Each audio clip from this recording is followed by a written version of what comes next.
செய்திகளுக்கு பிரதான அனுசரணை வழங்குவோர் பரேச லாஷப்பல் விடி கேஷ் அண்ட் கேரி காஸ்லே கோனேஸ் விடி சூப்பர் ஸ்டோர்.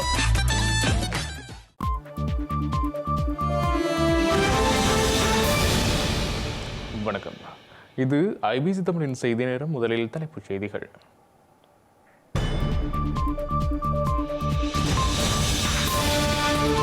இலங்கையுடனான நெருக்கத்தில் சீனா பின்வாங்கும் நிலையில் இல்லை. இந்தியாவுக்கு போட்டியான நெருக்கத்தை அனுரவிடம் காட்டிய சீன அரசு தலைவர். தமிழர் தாயகத்தில் மீண்டும் கடுமையான மழைப்பொழிவு. வடக்கில் விரைவாக நெல் அறுவடையை செய்யுமாறு ஆளுநர் அவசர அறிவுறுத்தல். அரசியல் கைதிகள் இல்லை என குறிப்பிட்ட ஸ்ரீலங்கா அமைச்சருக்கு விமர்சனம். ஜேவிபியின் உள்ளுடன் வெளிப்படுவதாக சாடும் மனோ கணேசன். நாடாளுமன்ற உறுப்பினர் அர்ச்சுனாவை தகுதி நீக்க கோரும் வழக்குக்கு ஆட்சேபனை. நீதிமன்றத்தில் கால அவகாசம் கோரும் பிரதிவாதி தரப்பு. ஜெர்மனியில் அனைத்து குடியேறிகளையும் நாடு கடத்த போலியான பயணச்சீட்டுகள். பொது தேர்தல் பரப்புரையில் அதிதீவிர வலதுசாரிகளின் இனவரி வெளிப்பாடால் பதற்றம். தென்கொரியாவில் அரசு தலைவரின் கைதுக்கு பின்னர் அதிகரிக்கும் பதற்றம். ஏடிகளால் ஏறி ஜூனின் வதிவிடத்துக்குள் அதிரடியாக புகுந்த அதிகாரிகள்.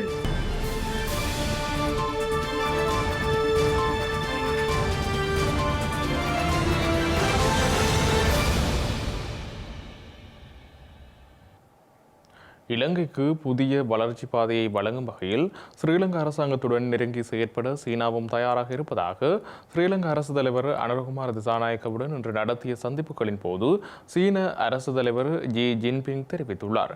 சீன அரசு தலைவர் வெளியிட்ட இந்த கருத்து இந்தியாவுக்கு சமாந்தரமாக ஸ்ரீலங்காவை கையாளும் சீனாவின் விருப்பத்தை தந்திரோபாயமாக வெளிப்படுத்தியுள்ளதாக கருதப்படுகின்றது.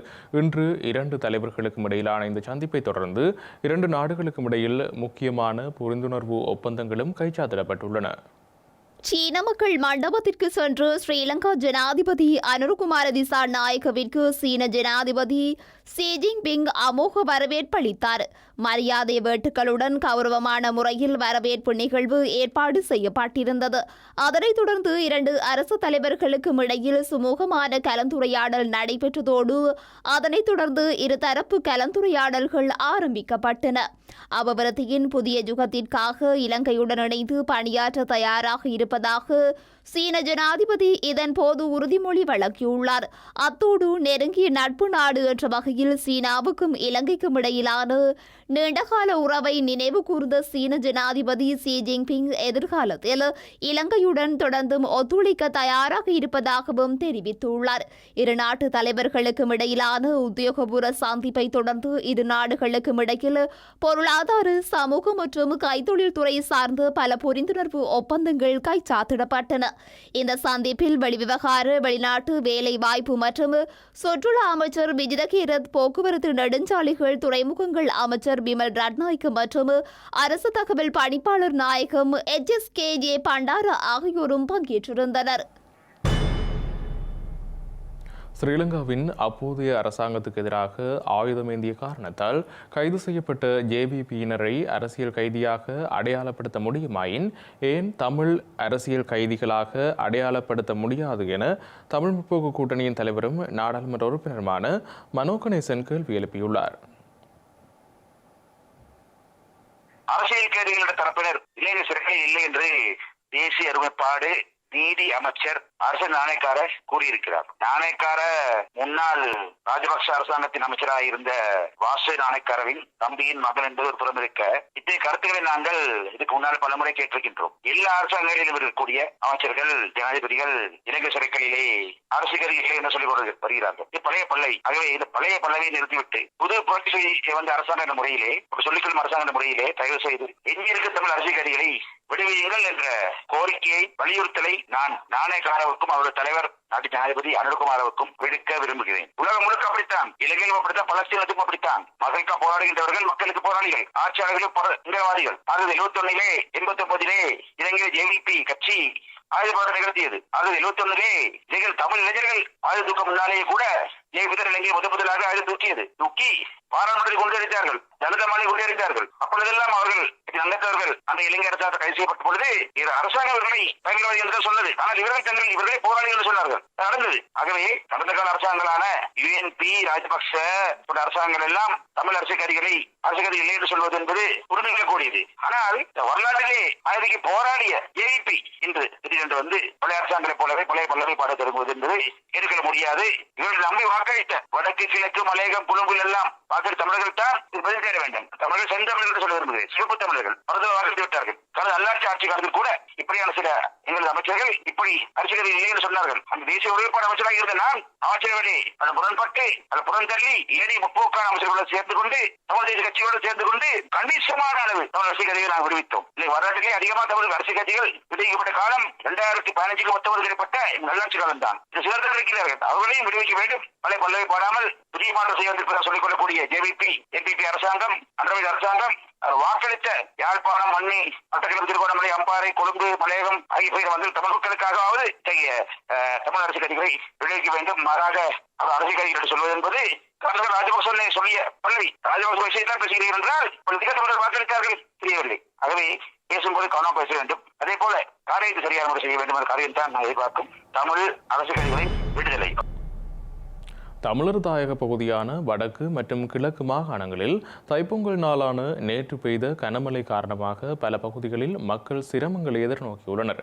குறிப்பாக அறுவடைக்கு இன்னும் சில நாட்களே உள்ள பல ஏக்கர் வயல் நிலங்கள் வெள்ளத்தில் மூழ்கியதுடன் பல வீடுகளுக்குள் வெள்ள நீர் புகுந்துள்ளது. தமிழர் தாயகமான வடக்கு கிழக்கில் நேற்று அதிகாலை முதல் இடைக்கிடை பெய்த மழையானது நேற்றிரவு கனமழையாக மாறியிருந்தது. இதன் காரணமாக வடக்கு கிழக்கு மாகாணங்களில் அறுவடைக்கு தயாராகி வரும் பல ஏக்கர் வயல் நிலங்கள் வெள்ளத்தில் மூழ்கியுள்ளன. இதன் காரணமாக தாம் பாரிய இழப்புகளை எதிர்கொண்டுள்ளதாக விவசாயிகள் குறிப்பிடுகின்றனர்.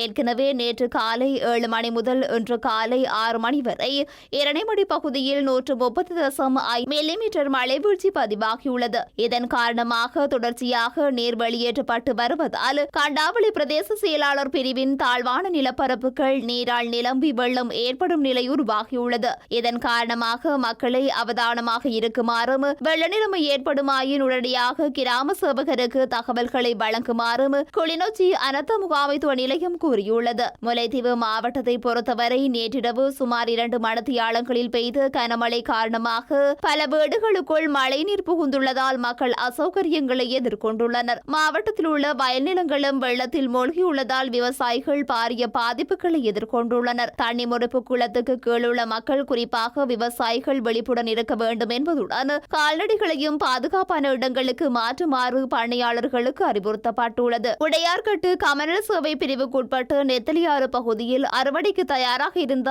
1000 ஏக்கருக்கு அதிகமான வயல் நிலங்கள் வெள்ளத்தில் மூழ்கியுள்ளன. இதேவேளை இன்று பிற்பகல் 1 மணி நிலவரப்படி மல்வத்து ஓயாவின் மேல் நீரோட்ட பகுதிகளில் கணிசமான மழை பெய்துள்ளதாக மன்னார் மாவட்ட அனர்த்த முகாமைத்துவ மத்திய நிலையம் கூறியுள்ளது. தற்போதைய மழை வீழ்ச்சி நிலைமை மற்றும் மல்வத்து ஓயாவில் உள்ள நீர்வள நிலையத்தின் ஆற்று நீர்மட்டங்களை பகுப்பாய்வு செய்ய வேண்டும் என தெரிவிக்கப்பட்டுள்ளது. மன்னார் மாவட்டத்தின் வெங்கலசெட்டிக்குளம், மடுமுசலி மற்றும் நானாட்டன் பிரதேச செயலாளர் பிரிவுகளில் அமைந்துள்ள மல்வத்து ஓயா பள்ளத்தாக்கின் தாழ்வான பகுதிகளில் ஒரு சிறிய வெள்ளப்பெருக்கு ஏற்பட வாய்ப்புள்ளது என்று எச்சரிக்கப்பட்டுள்ளது. இதன் விளைவாக மல்வத்து ஓயாவின் வெள்ளப்பெருக்கு சமவெளிகள் வழியாக செல்லும் வெளிப்புற சாலைகள் வெள்ளத்தில் மூழ்கும் வாய்ப்பு அதிகமாக உள்ளதாக தெரிவிக்கப்பட்டுள்ளது. அந்த பகுதியில் வசிப்பவர்கள் மற்றும் அந்த பகுதிகள் வழியாக செல்லும் வாகன சாரதிகள் இது தொடர்பாக அதிக கவனம் செலுத்துமாறு கேட்டுக் கொள்ளப்படுகின்றார்கள். இது தொடர்பாக போதுமான நடவடிக்கைகளை எடுக்குமாறு மன்னார் மாவட்ட அனர்த்த முகாமைத்துவ பிரிவு மக்களை கேட்டுக் கொண்டுள்ளது. மட்டக்களப்பு மாவட்டத்தில் தற்போது பெய்து வருகின்ற பலத்த மழை வீழ்ச்சியினால் போரதீவு பற்று பிரதேச செயலக பிரிவுக்குட்பட்ட மண்டூர் வெள்ளாவளி பிரதான வீதியை உணர்த்து வெள்ள நீர் பாய்ந்து வருகின்றது. இதன் காரணமாக அந்த வீதியுடனான போக்குவரத்து பாதிப்பு ஏற்பட்டுள்ளதுடன் அந்த வீதியை பயன்படுத்தும் பாடசாலை மாணவர்கள், விவசாயிகள், அரசு ஊழியர்கள், பொதுமக்கள் என பலரும் அச்சத்துடனேயே பயணங்களை மேற்கொண்டு வருவதாக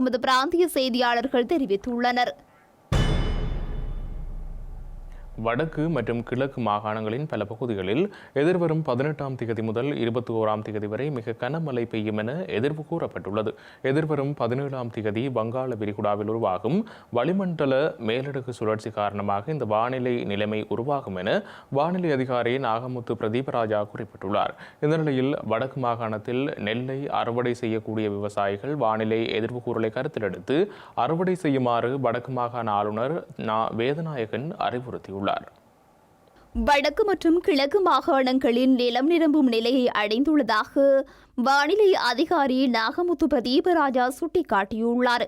கிழக்கு மாகாணங்களின் முக்கிய குளங்களான சேனாநாயக்க சமுத்திரம், ஒன்னிச்சை, கந்தலாய், வாகனேரி, கடுக்காமுனை, நவகிரி, வீராகொட, ருகம்குளம் ஆகியன ஏறத்தாழ முழு கொள்ளளவையும் எட்டியுள்ளதாக அவர் கூறியுள்ளார்.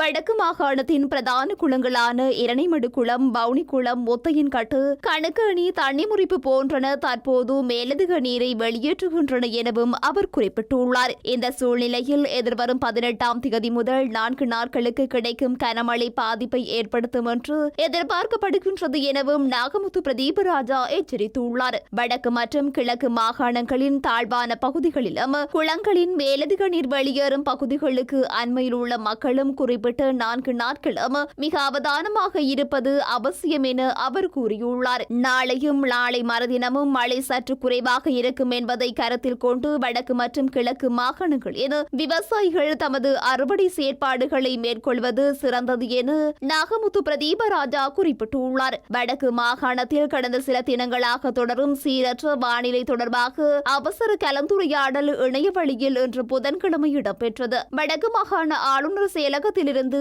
ஆளுநர் மற்றும் பிரதமர் செயலாளர் இளங்கோவன் ஆகியோர் இணைந்து கொண்டனர். விவசாயிகள் நெல் அறுவடை காலத்தில் திடீரென ஏற்பட்ட மழை வீழ்ச்சி காரணமாக ஏற்பட்டுள்ள பாதிப்புகள் தொடர்பில் இந்த கூட்டத்தில் ஆராயப்பட்டது. முல்லைத்தீவு மாவட்டத்தில் குளங்கள் வான்பாய்வதாக மாவட்ட செயலாளர் உமா மகேஸ்வரன் தெரிவித்துள்ளார். கிளிநொச்சி மாவட்டத்தில் இரணைமடு குளத்திற்கான நீர்வரத்து அதிகமாக உள்ள போதிலும் குறைந்தளவான நீரே திறந்துவிடப்பட்டுள்ளதாக மாவட்ட செயலாளர் சு முரளிதரன் சுட்டிக்காட்டினார். இதேவேளை மாவட்டத்தின் சில பகுதிகளில் வயல்கள் வெள்ளத்தில் மூழ்கியுள்ளதாகவும் அவர் குறிப்பிட்டுள்ளார். மன்னார் மாவட்டத்திலும் சில வயல் நிலங்கள் நீரில் மூழ்கியுள்ளதாக இந்த கலந்துரையாடலின் போது கருத்து வெளியிட்டு மாவட்ட இடர் முகாமைத்துவ உதவி பணிப்பாளர் சுட்டிக்காட்டியுள்ளார். வவுனியா மாவட்டத்தில் சிறிய நீர்ப்பாசன குளங்கள் 2 உடைப்படுத்துள்ளதாக இடர் முகாமைத்துவ உதவி பணிப்பாளர் குறிப்பிட்டார். வடக்கு மாகாண நீர்ப்பாசன திணைக்களத்திற்கு சொந்தமான குளங்களில் 47 குளங்கள் தற்போது வான்வாய்ந்து கொண்டிருப்பதாக மாகாண நீர்ப்பாசன திணைக்கள பணிப்பாளர்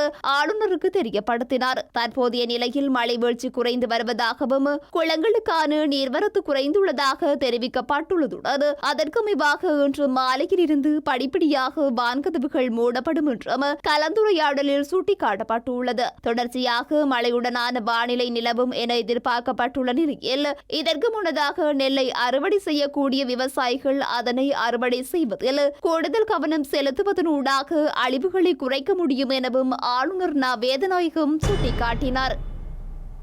யாழ் மாவட்டத்தின் சுயேட்சை நாடாளுமன்ற உறுப்பினர் அர்ஜுனா ராமநாதனை தகுதி நீக்கம் செய்யுமாறு கோரி சிங்கள சமூக செயற்பாட்டாளரான ஒசலகேர தாக்கல் செய்த மனுவுக்கு பதில் ஆட்சேபனைகளை தாக்கல் செய்ய கால அவகாசம் கோரப்பட்டுள்ளது. அர்ஜுனா ராமநாதன் தனது அரசு வைத்திய பணியிலிருந்து விலகாமல் கடந்த பொதுத் தேர்தலுக்கு வேட்புமனுவை தாக்கல் செய்தமை நாட்டின் தேர்தல் சட்டத்தை மீறும் செயல் என்ற குற்றச்சாட்டுகளுடன் இந்த வழக்கு தாக்கல் செய்யப்பட்டிருந்தது. இவ்வாறான சட்ட மீறலை செய்த அர்ஜுனாவின் நாடாளுமன்ற உறுப்பினர் பதவி தகுதி நீக்கம் செய்யப்பட வேண்டும் எனவும் மனுதாரர் இந்த வழக்கில் கோரியிருந்தார். இந்த நிலையில் மேன்முறையீட்டு நீதிமன்றத்தில் தமது தரப்பு நிலைப்பாட்டை முன்வைத்த அர்ஜுனாவின் சட்டவாளர் இந்த வழக்கு தொடர்பாக ஆட்சேபனைகளை தாக்கல் செய்ய தனது கட்சிக்காரருக்கு கால அவகாசம் வழங்குமாறு கோரியிருந்தார். எனினும் இந்த கோரிக்கை குறித்து மேலதிக நகர்வுகள் எதிர்வரும் 31ஆம் தேதி பரிசீலிக்கப்படும் என நீதிமன்றம் தெரிவித்துள்ளது. ஸ்ரீலங்கா நாடாளுமன்ற குழு கூட்டங்களை புறக்கணிக்க ஐக்கிய மக்கள் சக்தி தீர்மானித்துள்ளதாக எதிர்க்கட்சியின் பிரதம கொறடா கயந்த கருணாதிலக தெரிவித்துள்ளார். இந்த குழுக்களில் ஆளும் கட்சி எதிர்க்கட்சிக்கு போதிய பிரதிநிதித்துவம் வழங்காத காரணத்தினால் இந்த தீர்மானம் எடுக்கப்பட்டுள்ளதாக கயந்த கருணாதிலக தெரிவித்துள்ளார். பொது நிதி குழுவில் மாத்திரம் தங்களுக்கு உரிய பிரதிநிதித்துவம் வழங்கப்பட்டுள்ளமையினால் அதில் மாத்திரம் ஐக்கிய மக்கள் சக்தியின் நாடாளுமன்ற உறுப்பினர்கள் பங்கேற்பார்கள் என அவர் தெரிவித்தார். தமிழரசு கட்சியின் மத்திய குழுவிலிருந்து சிலர் நீக்கப்பட்டதாகவும் சிலரிடம் விளக்கம் கோரப்பட உள்ளதாகவும் தமிழரசு கட்சியின் ஊடக பேச்சாளரால் அண்மையில் தெரிவிக்கப்பட்டிருந்த நிலையில் இதுவரை கட்சியிலிருந்து எவ்வித கடிதங்களும் கிடைக்கப்பெறவில்லை என தமிழரசு கட்சி முக்கியஸ்தர்கள் சிலர் தெரிவித்துள்ளனர். எனினும் மாவட்ட கிளைகள் மற்றும் சம்பந்தப்பட்ட சிலருக்கும் கடிதம் அனுப்பி வைத்துள்ளதாக தமிழரசு கட்சியின் செயலாளர் ப. சத்தியலிங்கம் தெரிவித்தார். திருகோணமலையில் தமிழரசு கட்சியின் மத்திய குழு கூட்டம் 18ஆம் தேதி இடம்பெறவுள்ளது. இதன்போது கட்சியின் மத்திய குழுவிலிருந்து இடைநிறுத்தப்பட்டதாக கூறப்படுபவர்களுக்கு முன்பாக கோரப்படும் விளக்க கடிதங்கள் இதுவரை கிடைக்கவில்லை என தெரிவிக்கப்படுகின்றது. இதன் காரணமாக கடந்த நாடாளுமன்ற தேர்தலில் வேறு கட்சிகள் சுயேட்சை குழுக்களூடாக போட்டியிட்டவர்கள் மற்றும் கட்சியின் கட்டுப்பாட்டை மீறியதாக கூறப்படும் பலரும் இம்முறை தமிழரசு கட்சியின் மத்திய குழு கூட்டத்தில் கலந்து கொள்ளும் வாய்ப்புள்ளதாக கூறப்படுகின்றது. குறித்த கடிதங்கள் கட்சியின் செயலாளரினால் இதுவரை அனுப்பப்படவில்லை என தெரிவிக்கப்பட்ட நிலையில் கட்சியின் செயலாளரும் நாடாளுமன்ற உறுப்பினருமான ப. சத்தியலிங்கத்தை இதுகுறித்து தொடர்பு கொண்டு கேட்டபோது மாவட்ட கிளைகளுக்கு கடிதங்கள் அனுப்பப்பட்டுள்ளதுடன் சம்பந்தப்பட்ட சிலருக்கு கடிதம் அனுப்பி வைத்துள்ளதாக தெரிவித்துள்ளார். அத்துடன் மாவட்ட கிளைகள் கட்சியின் கட்டுப்பாட்டை மாறியவர்கள் தொடர்பான விடயங்களை அனுப்பிய பின்னரே தாம் கட்சியின் ஊடாக உத்தியோகபூர்வ கடிதங்களை அனுப்ப உள்ளதாகவும் தெரிவித்துள்ளார். அதற்கான செயற்பாடுகள் இடம்பெற்று வருகின்றது எனவும் மாவட்ட கிளைகளிலிருந்து தரப்பட்ட விவரத்தின் அடிப்படையில் சிலருக்கு கடிதம் அனுப்பப்பட்டுள்ளதாகவும் தெரிவித்துள்ளார். ஸ்ரீலங்கா அரசாங்கம் கல்வியை விட நாட்டின் பாதுகாப்புக்காக அதிகமான நிதியை ஒதுக்கியுள்ளதாக இலங்கை ஆசிரியர் சங்கம் குற்றஞ்சாட்டியுள்ளது. கல்விக்கு மொத்த உள்நாட்டு உற்பத்தியில் 6% ஒதுக்க வேண்டும் என தற்போதைய அரசாங்கத்தை வலியுறுத்துவதாக அந்த சங்கத்தின் செயலாளர் ஜோசப் ஸ்டாலின் தெரிவித்துள்ளார். ஸ்ரீலங்கா அரசாங்கம் கல்விக்கு 271 பில்லியன் ரூபாவை ஒதுக்கியுள்ளதாகவும் பாதுகாப்புக்கு 614 பில்லியன் ரூபாவை ஒதுக்கியுள்ளதாகவும் இலங்கை ஆசிரியர் சங்கம் தெரிவித்துள்ளது. போர் இல்லாத போது பாதுகாப்பிற்கான செலவை தேசிய மக்கள் சக்தி அரசாங்கம் ஏன் அதிகரித்தது என சங்கத்தின் செயலாளர் ஜோசப் ஸ்டாலின் கேள்வி எழுப்பியுள்ளார். பாதுகாப்பு அமைச்சின் மூலதன செலவு 76 பில்லியன் ரூபாய் எனவும் கல்விக்கான மூலதன செலவு 65 பில்லியன் ரூபாய் எனவும் கூறியுள்ள அவர் கல்விக்காக அதிகளவு நிதி ஒதுக்கப்பட வேண்டும் என்றும் வலியுறுத்தினார். இந்த ஆண்டுக்கான வரவு செலவு திட்டத்தில் கல்விக்கு 6% ஒதுக்க கோரி அண்மையில் அனைத்து பல்கலைக்கழக மாணவர் ஒன்றியம் புறக்கோட்டை தொடரோந்து நிலையத்திற்கு முன்பாக போராட்டத்தை நடத்தியிருந்தனர். அத்துடன் பெறுமதிசேர் வரியை நீக்குவதுடன் ஏற்கனவே உறுதியளித்தவாறு பாடசாலை உபகரணங்கள், சீருடைகள் மற்றும் புத்தகங்களுக்கான விலைகளை குறைக்க வேண்டும் எனவும் அவர்கள் வலியுறுத்தியுள்ளனர். சௌபாக்கியமான நாட்டை கட்டியெழுப்ப வேண்டுமானால் சரியான கொள்கைகள் உருவாக்கப்பட வேண்டும் என்றும் இதற்கு அடிமட்டத்தில் இருந்து வரும் மக்களின் கருத்துக்கள், ஆலோசனைகள், சிந்தனைகள், அபிப்பிராயங்கள் போன்றவற்றை திரட்டி அதனூடாக கொள்கை வகுப்பாக்க முறையை அணுகுவது அவசியமாகும் என ஸ்ரீலங்கா எதிர்க்கட்சித் தலைவர் சஜித் பிரேமதாச தெரிவித்தார். கொள்கை வகுத்தல், நடைமுறைப்படுத்தல் மற்றும் அதனை பின்தொடர்தல் போன்ற பல அம்சங்களின் மூலம் சிறந்த நாட்டை உருவாக்கும் பயணத்தில் செயல்திறனுடன் முன்னகர முடியும் என்று எதிர்க்கட்சித் தலைவர் தெரிவித்தார். 2025ஆம் ஆண்டுக்கான எதிர்வரும் வரவு செலவு திட்ட விவாதத்தில் எவ்வாறு தமது பங்கேற்பு அமைய வேண்டும் என்பது குறித்து ஐக்கிய மக்கள் சக்தியின் நாடாளுமன்ற உறுப்பினர்கள் மற்றும் தொழிற்சங்க தலைவர்களுக்கு தெளிவூட்டும் விதமாக இன்று நாடாளுமன்ற கட்டட தொகுதியில் செயலமர்வு ஒன்று இடம்பெற்றது. இதில் கலந்து கொண்டு உரையாற்றிய எதிர்க்கட்சித் தலைவர் சஜித் பிரேமதாச ஒவ்வொரு மாதமும் 4 நாட்கள் நாடாளுமன்றத்தில் கூடும்போது விவாதிக்கப்படும் விடயங்களில் கூடிய ஈடுபாடுடனான பங்களிப்பை நல்கி கொள்கை செயற்பாடுகள் பலப்படுத்தப்பட்டு பங்கேற்பு கொள்கை உருவாக்கத்தின் முன்னோடிகளாக மாற தமது பங்களிப்பை பெற்றுக் கொடுப்போம் என தெரிவித்தார். சகல விவாதங்களின் போதும் தரவு மற்றும் தகவல்களின் அடிப்படையில் கருத்துக்கள் முன்வைக்கப்பட வேண்டும் என்றும் அரசாங்கம் என்ன செய்கின்றது என்பதை தர்க்க ரீதியாக பகுப்பாய்வு செய்ய வேண்டும் என்றும் கூறினார். மக்களுக்காக சரியான முறையில் குரல் எழுப்ப வேண்டும் என்றும் சாதாரண மக்கள் முதற்கொண்டு அரசு துறையில் பணிபுரியும் தரப்பினர் மற்றும் தனியார் துறையில் பணிபுரிபவர்களின் குரலையும் நாம் சரியாக பிரதித்துவப்படுத்த வேண்டும் என்றும் கூறினார். பங்கேற்பு செயற்பாட்டின் ஊடாக சிறந்த முன்மொழிவுகளையும் யோசனைகளையும் முன்வைத்து நாட்டில் சௌபாகியத்தை ஏற்படுத்துவதற்கு எதிர்க்கட்சியின் தேவையான பங்களிப்பை பெற்றுக் கொடுக்க வேண்டும் என எதிர்க்கட்சித் தலைவர் சஜித் பிரேமதாச இங்கு மேலும் தெரிவித்தார். கிழக்கு மாகாணத்தின் திருகோணமலை, அம்பாறை மற்றும் மட்டக்களப்பு மாவட்டங்களைச் சேர்ந்த கடற்றொழிலாளர் எதிர்நோக்கும் பிரச்சினைகள் தொடர்பில் கிழக்கு மாகாண ஆளுநர் பேராசிரியர் ஜெயந்தலால் ரத்னசேகரவுடன் சந்திப்பு ஒன்று இடம்பெற்றுள்ளது. கிழக்கு மாகாண கடற்றொழிலாளர்கள் சங்கங்களை பிரதிநிதித்துவப்படுத்தும் திருகோணமலை, அம்பாறை மற்றும் மட்டக்களப்பு மாவட்டங்களைச் சேர்ந்த கடற்றொழிலாளர்கள் பிரதிநிதிகளுக்கும் கிழக்கு மாகாண ஆளுநர் பேராசிரியர் ஜெயந்தலால் ரத்னசேகரவுக்கும் இடையில் இன்று கலந்துரையாடல் ஒன்று இடம்பெற்றது. குறித்த கலந்துரையாடல் திருகோணமலை ஆளுநர் அலுவலகத்தில் இடம்பெற்றது. இதன்போது கிழக்கு மாகாண ரீதியாக சிறு அளவில் கடற்றொழில் நடவடிக்கையில் ஈடுபடும் கடற்றொழிலாளர்கள் எதிர்கொள்ளும் பிரச்சினைகள் தொடர்பில் விசேட கவனம் செலுத்தப்பட்டது. சட்டவிரோத கடற்றொழில் உபகரணங்களை பயன்படுத்துபவர்களுக்கு எதிராக சட்ட நடவடிக்கை எடுக்கப்பட வேண்டும் எனவும் கோரிக்கை முன்வைக்கப்பட்டது. அத்துடன் அம்பாறை மற்றும் மட்டக்களப்பு ஆகிய மாவட்டங்களில் உள்ள கடற்றொழிலாளர்களின் பிரச்சினைகள் குறித்தும் ஆளுநரிடம் எடுத்துக் கூறப்பட்டது. குறித்த விடயத்தில் கவனம் செலுத்தி தேவையான நடவடிக்கைகளை தாம் எடுப்பதாக ஆளுநர் இதன்போது உறுதியளித்துள்ளார். தைப்பொங்கலுக்கு மறுதினம் கொண்டாடப்படும் பட்டிப்பொங்கல் இன்று இலங்கையின் பல பகுதிகளிலும் கால்நடை வளர்ப்பாளர்களால் கொண்டாடப்பட்டுள்ளது. இதன்போது பட்டிகளில் உள்ள மாடுகளுக்கு திருநூறு சாத்தி கழுத்துக்களில் பூமாலையிட்டு பலகாரம் செய்து பட்டிப்பொங்கலை கொண்டாடியுள்ளனர். அத்தோடு பட்டிகளில் பொங்கல் பொங்கி குடும்பத்தோடும் கொண்டாடியுள்ளனர்.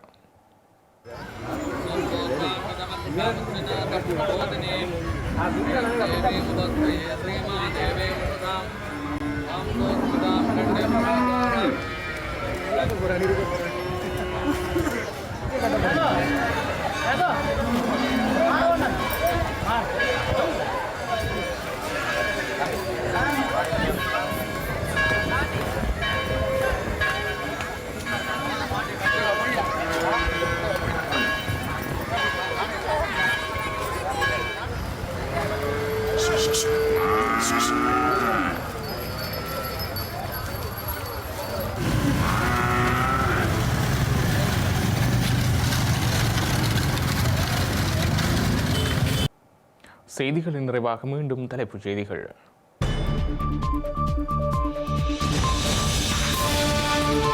இலங்கையுடனான நெருக்கத்தில் சீனா பின்வாங்கும் நிலையில் இல்லை.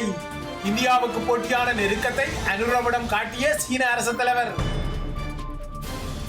தமிழர் தாயகத்தில் மீண்டும் கடுமையான மழைப்பொழிவு. வடக்கில் விரைவாக நெல் அறுவடையை செய்யுமாறு ஆளுநர் அவசர அறிவுறுத்தல். அரசியல் கைதிகள் இல்லை என குறிப்பிட்ட ஸ்ரீலங்கா அமைச்சருக்கு விமர்சனம். ஜேவிபியின் உள்ளுடன் வெளிப்படுவதாக சாடும் மனோ கணேசன். நாடாளுமன்ற உறுப்பினர் அர்ச்சுனாவை தகுதி நீக்க கோரும் வழக்குக்கு ஆட்சேபனை.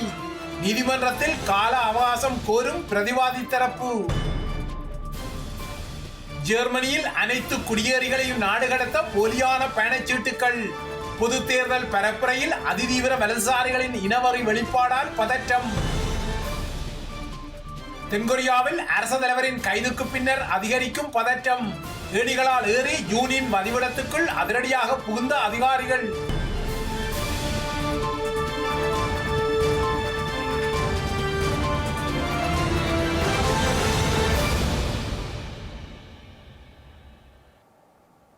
இத்துடன் ஐபிசி தமிழின் செய்தி நேரம் நிறைவடைகின்றது.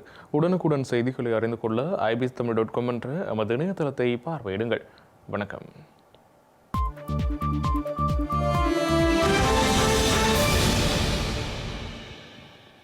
இல்லத்தரசிகள் எப்பொழுதும் உச்சரிக்கும் பெயர்கள் விடி கேஷ் அண்ட் கேரி, விடி சூப்பர் ஸ்டோர். இல்லங்கள் தோறும் சுவையான உணவு வகைகள் தயாரிக்க தேவையான அனைத்து பொருட்களும் ஓரிடத்தில் ஒரே நேரத்தில் தெரிவு செய்யலாம். சமையல் அறைக்கு தேவையான சமையல் பாத்திரங்கள், கிரைண்டர், மிக்சர், மரக்கறி வகைகள், கடல் உணவுகள், அரிசி முதல் அத்தனை தானிய வகைகளும் மலிவு விலைகளில் கிடைக்கின்றன. விஜயம் செய்யுங்கள். விடி கேஷ் அண்ட் கேரி, 11-15 ரோக்காய், பாரிஸ் 10, லா ஷப்பல்.